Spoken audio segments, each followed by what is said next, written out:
असल्यास पोलिसांच्या निर्णयात असलेल्या अंमली पदार्थ तस्करीची सूत्रधार ललित पाटील अनेक महिन्यापासून ससून रुग्णालयात उपचार घेत असून सदर तस्करी रुग्णालयात वरिष्ठ अधिकारी पोलीस यांच्या सहभागाने तो राहिला होता, हे खरे आहे का? माननीय सभापती महोदय,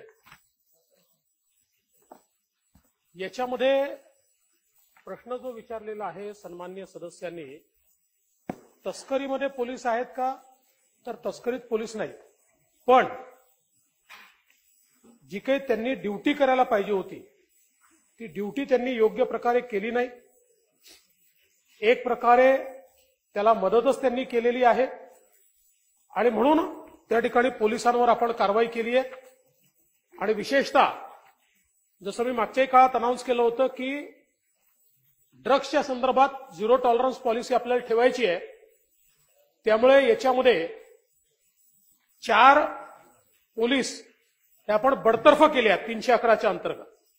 त्यातल्या 2घांना अटक झाली आहे आणि त्याच्या व्यतिरिक्त 6 अजून पोलीस हे आपण त्या ठिकाणी निलंबित केलेले आहेत. असे एकूण 10 जणांवर याच्यावर कारवाई ही करण्यात आलेली आहे. हे प्रकरण आपण सीबीआयला देणार आहात का? माननीय सभापती महोदय, जो प्रश्न या ठिकाणी भाऊंनी विचारला, पहिल्यांदा तर हे जे अधिष्ठाता होते संजीव ठाकूर यांना कार्यमुक्त करण्यात आलेलं आहे आणि त्यांना अटक करण्याची आवश्यकता असेल तर कुठेही मागे पुढे पाहिलं जाणार नाही. शेवटी आपण म्हणजे तुम्ही अटक करणार का आणि मी अटक करणार असं आपल्याला सभागृहात सांगता येत नाही, ती एक न्यायिक प्रोसेस आहे.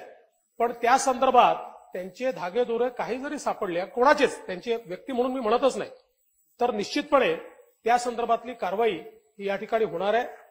आपण जे सांगितलं ती वस्तुस्थिती आहे की एक प्रकारे आंतरराष्ट्रीय स्तरावर हे षडयंत्र चाललेलं आहे. पुढे काही प्रश्न कदाचित आज ते चर्चेला येणार नाहीत, पण जसं मागच्या काळामध्ये आपल्याकडे किनाऱ्यावर वाहून आलेले काही आपल्याला ड्रग्ज सापडले, त्याच्यावर पाकिस्तानचा शिक्का आहे आणि त्याला म्हणजे जे काही त्यांनी पॅकिंग केलं होतं ते मेड इन पाकिस्तान आहे, आतमध्ये ड्रग्ज होते. तर एक हे षडयंत्र चाललेलंच आहे. पण त्याच्यापेक्षा सगळ्यात वाईट हे आहे की आपल्याकडे आपल्या देशातले लोक हे वेगवेगळ्या प्रकारे, कारण हे काय क्युरेटेड ड्रग्ज तयार करणं थोडं सोपं आहे, वेगवेगळ्या फॅक्टरीजमध्ये ड्रग तयार होत आहे. म्हणून आपण जवळपास जेव्हापासनं माननीय देशाचे गृहमंत्री यांनी राज्यांच्या गृहमंत्र्यांची आणि राज्यांच्या डीजीची बैठक घेतली आणि सगळ्या गोष्टी केंद्रीय एजन्सीकडे देण्याच्या ऐवजी तुमच्या ज्या ज्या डेडिकेटेड एजन्सीज आहेत त्यांनी एकमेकाला मदत करा असं सांगितलं आणि त्याची एक व्यवस्था उभी केली. तेव्हापासनं वेगवेगळ्या राज्यांमध्ये इंटेलिजन्स शेअरिंग सुरू झालंय आणि त्यामुळेच आपण बघतोय की रोज आपण कुठे ना कुठे छापा मारतोय, फॅक्टऱ्या तयार केल्यात त्या आपण बंद करतोय. आता जो ललित पाटील आहे, या ललित पाटीलने देखील अशाच प्रकारे काही लोकांना, केमिस्ट बिमिस्ट यांना धरून 2020 मध्ये फॅक्टरीच चालू केली ड्रग्सची आणि मग त्यानंतर तो पकडला गेला आणि त्यानंतर म्हणजे जे काही घडलं ते तर आपल्याला माहितीच आहे. त्यातले काही खुलासे मी नंतर देखील आपल्याला करणार आहे. पण मला असं वाटतं की आता या संदर्भात कुठेही कोणालाही पाठीमागे सरकार घालणार नाही, घालू देणार नाही, कोणी असू द्या.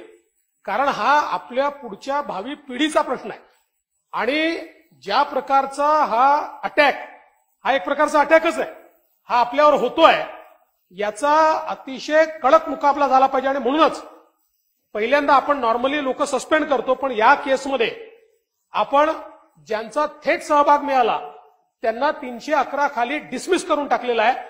आणि यापुढे सरकारची पॉलिसी हीच असेल की ड्रग्सच्या केसमध्ये कोणाचा थेट सहभाग मिळाला तर त्या पोलीस अधिकाऱ्याला किंवा कर्मचाऱ्याला त्या ठिकाणी डिसमिस केलं जाईल. अधिष्ठाता याला ताबडतोब बडतर्फ करणार का? आणि पोलीस खात्यामधले असे तत्सम अधिकारी ज्यांच्या अखत्यारीत हे सगळं ससून हॉस्पिटल असेल, ऐरावत जेल असेल किंवा तत्सम या सगळ्या ज्या व्यवस्था आहेत त्याच अधिकाऱ्यांवर आपण कारवाई करणार का? सन्माननीय भाईंनी जो विषय मांडला अधिष्ठात्यांच्या संदर्भात, जर तेवढे पुरावे असतील तर बडतर्फीची कारवाई देखील केली जाईल, काही अडचण नाही. आहे नाही त्याच्यामध्ये आतापर्यंत जे काही याच्यात आलेलं आहे त्यामध्ये त्यांची ड्युटी होती, त्यांनी ते पाहायला पाहिजे होतं, इतके दिवस का आहे लक्ष दिलं नाही म्हणून केलाय. पण अजून तपास चाललेला आहे आणि त्याच्यामध्ये काही जरी सापडलं तर सगळी म्हणजे अंतिम कारवाई, कारण याच्यामध्ये कोणाला माफी देण्याचं कारण नाही, ती कारवाई देखील आपण करू. याच्यामध्ये जे पोलीस निरीक्षक, सहाय्यक पोलीस निरीक्षक होते भागवत म्हणून, त्यांनाही निलंबित केलेलं आहे आणि त्यांचाही सहभाग हा तिथे त्यांचा सहभाग, त्यांचं सुपरविजनरी ड्युटी होती, सुपरवायझरी, पण तरी देखील आता तर त्यांना निलंबित याकरता केलंय की सुपरवायझरी ड्युटी त्यांनी नीट केली नाही. पण त्याच्या पलीकडे त्यांचाही कुठला सहभाग जर मिळाला तर त्यांच्यावरही कारवाई केली. कोणाचाही मिळू द्या, काहीच अडचण नाही. जेवढ्या वरचा अधिकारी याच्यात सामील मिळेल तर प्रत्येकावर कारवाई. धारावी है, वहां पर भी बहुत बड़े प्रकार से जो हमारी युवा पीढ़ी है उसको बर्बाद करने का काम किया जा रहा है. मैं आदरणीय मंत्री जी से, उप मुख्यमंत्री जी से निवेदन करना चाहूंगा कि इस प्रकार की जो बड़ा रैकेट चल रहा है मुंबई शहर में भी, उनके ऊपर भी क्या इस प्रकार की कार्रवाई की जाएगी. ऐसे ललित पाटिल मुंबई में भी बहुत सारे. सन्माननीय राजन सिंगजींनी जो विषय मांडला, मध्यंतरीच्या काळामध्ये आपण काही इंटेलिजन्स बेस्ड कारवाया केल्या, त्याच्यामध्ये विशेषतः धारावीचा इंटेलिजन्स आपल्याकडे होता आणि धारावीमध्ये आपण जी कारवाई केली त्याच्यामध्ये खूप मोठा नेक्सस सापडला आपल्याला. आपण पूर्वी कन्झम्पशन करणारा किंवा जो मधला दलाल आहे म्हणजे जो विकणारा, यांच्यापुरतं आपण केवळ कारवाई करत होतो, पेडलर. आता हा नियमच केलाय की पेडलरवर कारवाई करून थांबायचं नाही. पेडलरनी कुठनं आणलं, त्याचा कोणाशी संबंध होता, आणि अशा प्रकारची कारवाई केल्यानंतर धारावीच्या प्रकरणामध्ये आपण अगदी शेवटपर्यंत, टोकापर्यंत पोहोचलो आणि आपल्याला त्या ठिकाणी सापडले. त्यामुळे आता पहिल्यांदा म्हणजे आपल्याकडे अँटी नार्कोटिक सेल जो होता हा काही सगळ्या पोलीस स्टेशनला नव्हता. हा आपण फक्त मेजर ठिकाणी ठेवलेला होता. पण आता जवळपास आपले जेवढे 45 युनिट आहेत या सगळ्या युनिटमध्ये आपण अँटी नार्कोटिक सेल सुरू केलेला आहे. त्याला डेडिकेटेड मॅनपॉवर दिलेली आहे आणि त्याचसोबत जिल्हाधिकाऱ्याच्या अंतर्गत देखील एक समिती तयार केली आहे की ज्या समितीने समन्वयाची बैठक महिन्यातनं एकदा तरी घ्यायची आहे आणि सगळे जेवढे नार्कोटिक्सच्या संदर्भात काम करणारे केंद्राची एजन्सी, राज्याची एजन्सी, या सगळ्यांसोबत इंटेलिजन्स शेअरिंग करायचं आहे आणि कारवाई करायची आहे. याही बैठका आता नियमित सुरू झालेल्या आहेत आणि म्हणूनच आता या ज्या काही कारवाया गेल्या 2 महिन्यामध्ये आपण बघितलेल्या आहेत, प्रचंड मोठ्या प्रमाणात या कारवाया झालेल्या आहेत. कारण याचा सातत्याने इंटेलिजन्स मिळतोय आणि फॉर्च्युनेटली आता आपणही आपल्याला मिळालेला इंटेलिजन्स हा बाहेरच्या राज्यांशी शेअर करतोय आणि बाहेरच्या राज्यातनंही इंटेलिजन्स हा आपल्याकडे आता यायला लागलेला आहे आणि म्हणून ही कारवाई होतेय. पण आपण जे म्हणालात ती वस्तुस्थिती मी नाकारत नाही. ही स्थिती जी आहे ही आता आपण जर योग्य कारवाई केली नाही तर आपली पुढची पिढी निश्चितपणे याच्यात बर्बाद होऊ शकते. आणि विशेषतः याच्यामध्ये काही अडचणी अशा आहेत की ज्याच्यावर आपल्याला कारवाई करावी लागेल. उदाहरणादाखल आज इंस्टाग्राम ही मार्केट प्लेस झाली.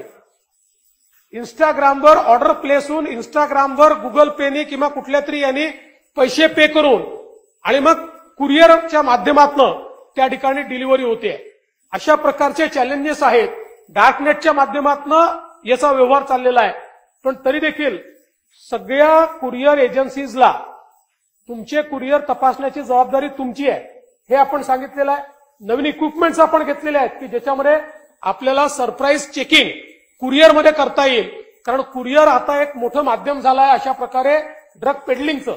त्याच्यामुळे त्याही संदर्भातली कारवाई ही आता आपण मोठ्या प्रमाणात सुरू केली आहे. 2 गोष्टीमध्ये हुक्का पार्लर मुंबईची बंद झाली पाहिजे आणि हे जे असे वर्षानुवर्ष हॉस्पिटलमध्ये राहून जे आरोपी आता काम करतायत यांच्या बाबतीत आपण काय करणार. माननीय सभापती महोदय, अॅडव्होकेट परब साहेबांनी जो विषय मांडलेला आहे या संदर्भात देखील आपण मोठ्या प्रमाणात कारवाई मुंबईमध्ये सुरू केली. मुद्दाम फार गाजावाजा न करता केली, पण मी आपल्याला आकडेवारी सांगू इच्छितो की शाळा कॉलेजेस जवळच्या ज्या इंटेलिजन्स बेस्ड पानटपऱ्या होत्या की जिथे त्याचा पुरावा तर कुठला नसतो पण संशय असतो, अशा जवळपास 2369 पानटपऱ्या तोडून टाकलेल्या आहेत. त्यांच्यावर कारवाई आपण केलेली आहे. 38,873 ह्या ई सिगरेट्स ज्या आहेत त्याच्यावर आपण कारवाई केलेली आहे. हुक्का पार्लर जे अवैध आहेत त्याच्यावर देखील आपण मोठ्या प्रमाणात या ठिकाणी कारवाई केलेली आहे. त्यामुळे ही कारवाई वरूनही चालली आहे आणि खालूनही चालली आहे.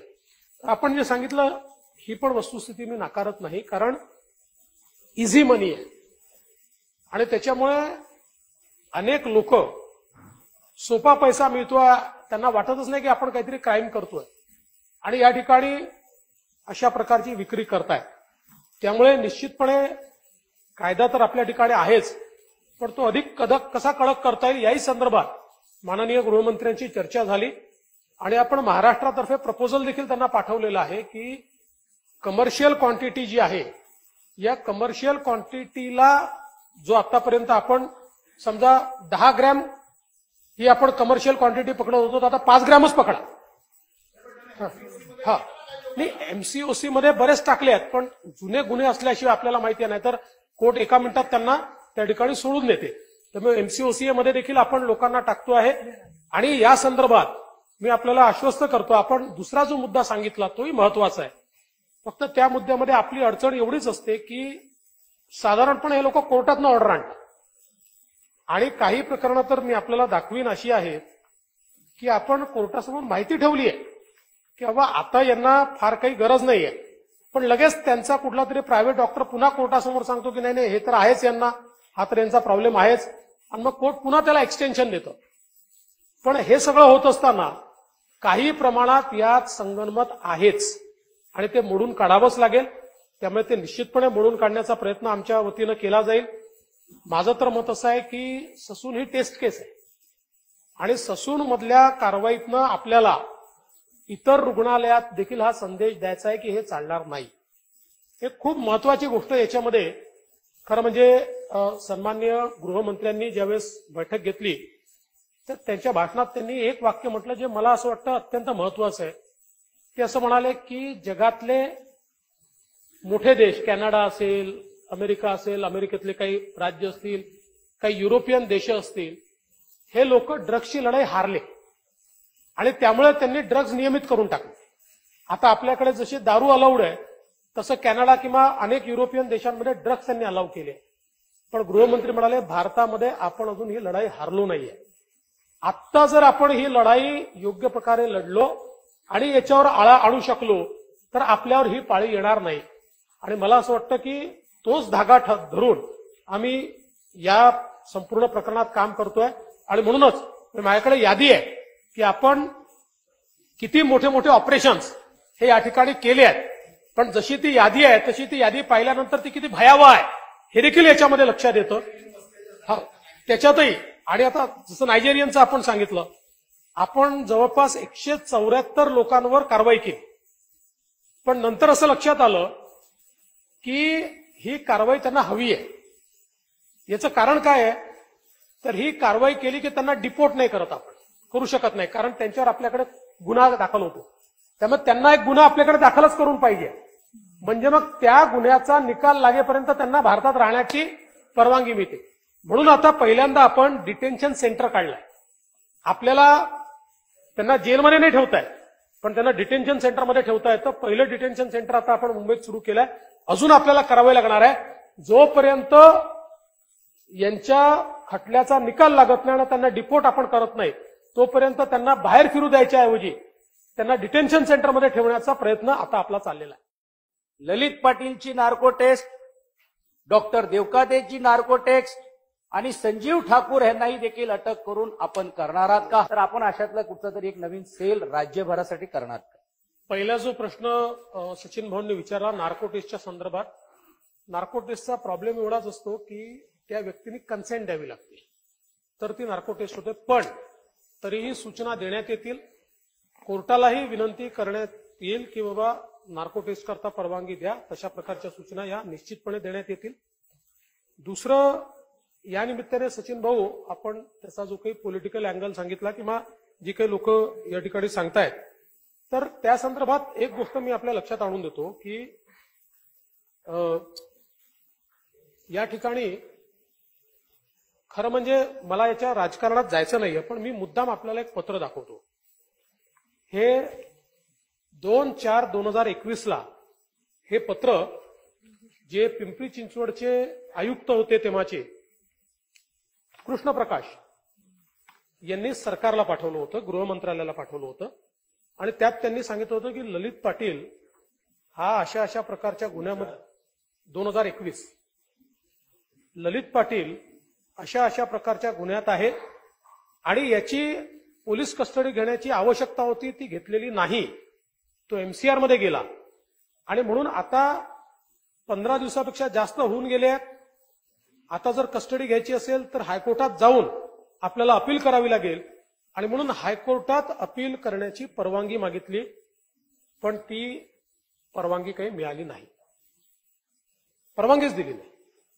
आता खरं म्हणजे एवढ्या महत्वाच्या गुन्ह्यामध्ये जो आरोपी पकडला गेला त्या आरोपीची एका दिवसाचं इंट्रोगेशन नाही आहे भाऊ, नॉट अ सिंगल डे. आता जे इंट्रोगेशन आपण करतोय दुसऱ्या गुन्ह्यात करतोय, पण या पर्टिक्युलर गुन्ह्यामध्ये जेव्हा जो कारखाना सापडला त्या गुन्ह्यामध्ये त्याचं एका दिवसाचं इंट्रोगेशन आपण करू शकलो नाही. त्यामुळे या सगळ्या गोष्टी, आणि मला बिलकुल त्याला राजकारणाकडे न्यायचं नाही, पण मी आता कोणी का नाही दिली, काय याची कस्टडी नाही मिळाली, कोणीही परवानगी नाही दिली, अशा सगळ्या गोष्टींचं कारण शेवटी सिस्टीम जर सुधारली नाही तर ती सिस्टीम सुधारण्याची आवश्यकता आहे. त्याच्यामुळे त्याही संदर्भात आपण जे काही लक्ष आहे ते लक्ष त्या ठिकाणी देतो आहोत. आणि आपण जे सांगितलं तर ऑलरेडी आता आपण निर्णय घेतलाय अँटी नार्कोटिक टास्क फोर्स निर्माण करण्याचा. आणि हा टास्क फोर्स जो आहे हा आपल्या महाराष्ट्रामध्ये आपला अँटी नार्कोटिक्स ब्युरो आहेच आपला महाराष्ट्राचा, त्याला आपण सगळ्या पोलीस स्टेशनपर्यंत नेतो आहोत आणि त्याला टास्क फोर्समध्ये आपण परिवर्तित करतो आहोत, जेणेकरून सगळ्या राज्यांना ह्या सूचना आहेत की सगळ्या राज्यांनी टास्क फोर्स तयार करावे. आपण पुढे आहोत, आपला झालाय. आणि या सगळ्या टास्क फोर्सने एकमेकाशी संवाद करावा आणि नॅशनल नार्कोटिक्स ब्युरो जे आहे आपलं, त्यांनी जे काही इंटेलिजन्स शेअरिंग आहे ते या सगळ्या टास्क फोर्सशी करावं. अशा प्रकारचा एक पिरॅमिड हा आता देशामध्ये तयार झालेला आहे. त्यामुळे आतापर्यंत राज्य स्वतः पुरतं कारवाई करत होते, आता एक राष्ट्रीय टास्क फोर्स म्हणून म्हणजे सगळे टास्क फोर्स एकत्रितपणे कारवाई करतील अशा प्रकारची व्यवस्था उभी केली. की ललित पाटील याला टीबीच्या उपचारासाठी ससूरमध्ये पाठवण्यात आले होते, परंतु त्याच्यावर हर्नियाचे उपचार झाले. नंतर त्याला अल्सरच्या उपचारासाठी दाखल करण्यात आलं. 9 महिने तो तिथे राहतो अशा अशा वेगळ्या आजारावर. या संबंधित जे काही डीन आहेत त्याच्यावर कडक कारवाई. हे ड्रग्जचे कारखाने जे काही आता नाशिक, संभाजीनगर, खोपोलीला जे सापडले, हे जे MIDC एरियामध्ये बंद पडलेल्या ज्या इंडस्ट्री आहे अशा ठिकाणी हे ड्रग्जचे कारखाने सुरू आहेत. ते कारखाने इनलिगल सगळ्या ठिकाणी चालू आहे. याच्यात उद्योग विभागाला सुद्धा बरोबर घ्यावं लागेल, कामगार विभागाला सुद्धा बरोबर घ्यावं लागेल आणि मगच पोलिसांना कारवाई करता येणार आहे. म्हणून याच्यासाठी सुद्धा राज्य सरकार काय पावलं उचलणार. माननीय विरोधी पक्ष नेत्यांनी जो मुद्दा उपस्थित केला तो महत्वाचा आहे, कारण हे खरंच आहे की आपल्याला आतापर्यंत जे काही अशा प्रकारचे कारखाने मिळाले हे बंद कारखान्यांमध्येच त्या ठिकाणी ते काम चाललेलं आहे. आणि याच्यामध्ये काही केमिस्ट, काही वेगवेगळ्या प्रकारे ज्यांना या संदर्भातलं रसायन तयार करता येतं अशा प्रकारचं एक पूर्ण रॅकेट तयार होतं. आणि मग त्या बंद कारखान्यामध्ये दुर्दैवाने मी त्या दिवशी देखील बोललो की हे जे काही MD सारखे ड्रग्ज आहेत हे म्हणजे जसं पूर्वीच्या काळामध्ये आपल्या घरी ऊस जो असायचा त्याचा रस काढून आणि तो कढईत टाकून आपण गुळ तयार करायचो, तशा प्रकारचे हे ड्रग्ज आता तयार होऊन राहिलेले आहेत. आणि त्याच्यामुळे हे पण आपण आदेश दिलेले आहेत की ज्या ज्या भागामध्ये इंटेलिजन्स आपल्याला आहे आणि जिथे साधारणपणे प्रादुर्भाव आहे अशा सगळ्या भागांमध्ये जे काही बंद कारखाने आहेत त्याच्याला भेट देण्याचे आणि त्याची माहिती घेण्याचे आदेश देखील हे आपण दिलेले आहेत. दुसरं आपण जे सांगितलं ही गोष्ट खरीच आहे की 7-7 महिने एखादा व्यक्ती ऍडमिट राहतो आणि त्याला काही, आणि हे 2020 पासून जेवढे वेळा तो पकडला गेला तो ऍडमिटच आहे. म्हणजे त्याला काही विषयच नाही. त्याने ते किती कुठले आजार आहे माहिती नाही, म्हणजे त्याच्या आजाराची लिस्ट जर जी काही डॉक्टरांनी दिली आहे ती पाहिली तर असं वाटतं की हा माणूस चालूच शकत नाही, पण तो पळून जातो, पसार होतो, तो पसार होतो. त्याच्यामुळे डीनवर कडक कारवाई केलीच जाईल. आणि आपण जे सांगितलं, मी पुन्हा आपल्याला सांगतो की वरिष्ठ पोलीस अधिकारी कोणीही कारण चौकशी याची चाललेली आहे आणि स्वतंत्रपणे चौकशी आपण करतो आहोत. कोणीही आढळला तरी त्याच्यावर कारवाई केली. असं मॅफेड्रॉन एवढ्या प्रमाणात खरेदी करता येत नाही, त्याचा सुद्धा याच्यात मला वाटतं तपास व्हावा. नाही, निश्चित तोही तपास आपण करू. आणि हे काय आहे की वेगवेगळ्या केमिकल्सचं मिश्रण करून ते तयार करून राहिले आणि वेगवेगळ्या इंडस्ट्रीजला आता जसं आपण मागच्या काळामध्ये कोडीन म्हणजे ते जे कफ सिरप्स होते कोडीन युक्त, तर त्या संदर्भात त्याचं ऍडिक्शन सुरू झालं होतं खूप मोठ्या प्रमाणात. आयोडेक्स झालं होतं. तर कोडीनच्या संदर्भात आता आपण निर्णय घेतला आणि विशेषतः जे आपले फार्मासिस्ट आहेत, केमिस्ट फार्मासिस्ट असोसिएशन यांनी मदत केली आणि निर्णय केला की प्रिस्क्रिप्शन शिवाय ते द्यायचे नाहीत आणि प्रत्येक फार्मसीमध्ये सीसीटीव्ही लावायचा, जेणेकरून बिना प्रिस्क्रिप्शनचं जर कुठनं घेतलं असेल तर त्या संदर्भातली माहितीही मिळेल. आणि आता हे सुरू झालं आणि याच्यावर बंदी आपण आणली त्या ठिकाणी. त्याच्यामुळे ते थोडं कमी झालेलं आहे. पण दुर्दैवाने नवनवीन औषधं हे शोधून काढतात. आता काही केसेस अशा देखील मिळालेल्या आहेत की एकाच व्यक्तीने अनेक प्रिस्क्रिप्शन जनरेट केले. वेगवेगळ्या डॉक्टरकडनं तुझे 4 200 प्रिस्क्रिप्शन घेतले आणि त्याच्या आधारावर खरेदी करून टाकली. त्यामुळे हा एक वन टाइम सेटलमेंटवाला मामला नाही आहे. याच्या मागे लागावंच लागेल. हे नवनवीन, कारण यात फार इझी मनी आहे. त्यामुळे त्या इझी मनी करता चाललेलं आहे. तर त्याच्याकरता ही कारवाई करावीच लागेल. आणि सभागृहाची जी भावना आहे त्या भावनेशी सरकार देखील सहमत आहे. त्यामुळे ही कारवाई आम्ही अजून इंटेन्सिफाय कशी करता यायला प्रयत्न करू.